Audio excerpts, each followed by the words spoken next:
నువ్వు ఎంత మంచి చేసినా, మరలా చెప్తున్నా, నువ్వెంత మంచి చేసినా, నువ్వు ఎంత ప్రయోజనకరంగా ఉన్నా, కొంతమంది జీవితాల్లో నువ్వెప్పుడూ కూడా విలన్ లాగే కనబడతావు.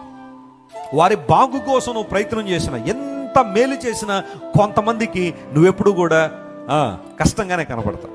ప్రపంచంలో అందరినీ మెప్పించలే.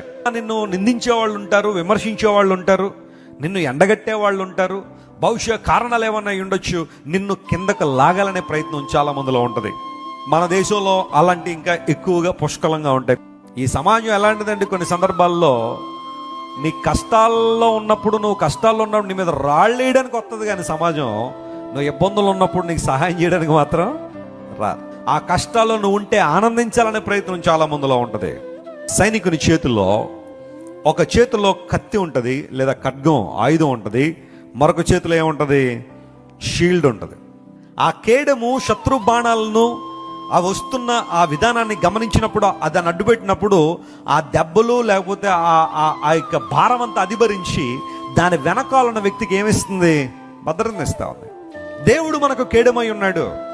ఆయన నీ కేడముగా ఉన్నాడు. కొన్నిసార్లు అపవాది నీ జీవితంలో ఏదో ఒక ఉపద్రవాన్ని, ఏదో ఒక శ్రమను, ఏదో ఒక ప్రతికూలతను తీసుకురాని అపవాది ప్రయత్నం చేసి ఉండొచ్చేమో, కానీ నేటికి మనం సజీవులుగా ఉన్నామంటే అలాంటి కీడులెన్నో యేసయ్య కొట్టేశాడు కాబట్టి. హల్లెలూయా.